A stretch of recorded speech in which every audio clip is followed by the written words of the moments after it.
In December 2007, Kaká walked onto a stage in Paris and collected the Ballon d'Or.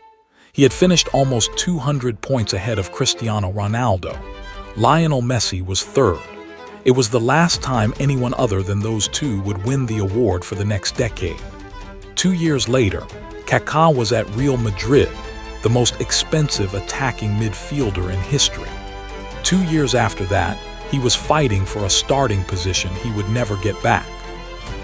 This is the story of how the best player in the world became football's most quietly forgotten genius. Ricardo dos Santos late grew up in Brasilia in a middle-class family. No rags to riches story, no favela backdrop. Just a boy who loved football with a discipline and focus unusual for his age. At 18, a swimming pool accident changed everything. Kaká dived into the shallow end and fractured a vertebra in his spine. Doctors told him he was lucky to be walking. Playing professional football again was far from guaranteed. He recovered completely, and in interviews years later, Kaká said that accident never left him, that every match, every trophy, every goal felt like something he had been given back rather than something he was owed. AC Milan signed him from Sao Paulo in 2003 for €8. 5 million euros. Their owner called the fee peanuts. He wasn't wrong. Within 4 years, Kaká had become the most complete attacking midfielder in the world, and in 2007, he put together a season that nobody in football could argue with. The 2006-07 Champions League campaign was Kaká at his absolute ceiling. In the semi-final against Manchester United, who had a young Cristiano Ronaldo at his most explosive, Kaká was simply on another level. He scored in both legs. He ran the game. United's defenders couldn't get near him. After the tie, Sir Alex Ferguson said Kaká was the best player he had faced all season. Milan won the Champions League.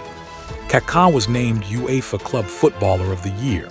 He finished the season as the competition's top scorer. Then came the Ballon d'Or. Then the FIFA World Player of the Year. Then the Serie A Player of the Year. He swept every individual award available to him. Kaká was 25 years old. He wore an undershirt that read, "I belong to Jesus," every time he scored. He gave 10% of his salary to his church. He was married, softly spoken, and completely uninterested in celebrity.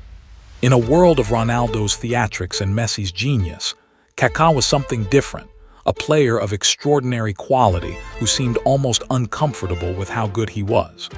Real Madrid paid €67 million for him in the summer of 2009. The world expected him to dominate La Liga the way he had dominated Europe.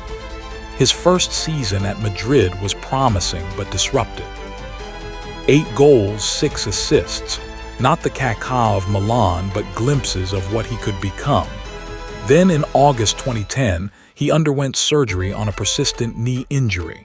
He was sidelined for 4 months. When he returned, something fundamental had changed. The explosive acceleration that had made him impossible to stop, the ability to go from standing to full speed in 2 strides was diminished. Not gone entirely, but reduced enough that defenders who had previously been helpless against him could now track his runs, close him down, compete. Kaká's game had been built on that burst of pace. Without it, he was a good player. With it, he had been extraordinary.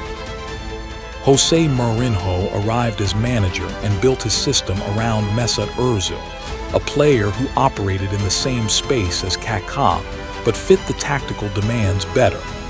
Then Gareth Bale arrived for £85 million. The message was clear without anyone having to say it. Kaká left Madrid in 2013.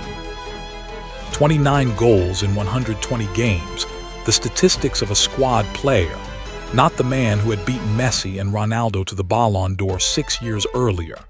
He returned to Milan, then Sao Paulo, then finished his career at Orlando City in MLS.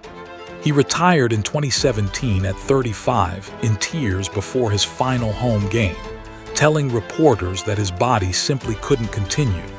There is no villain in Kaká's story. No bad decisions, no lifestyle choices, no loss of desire.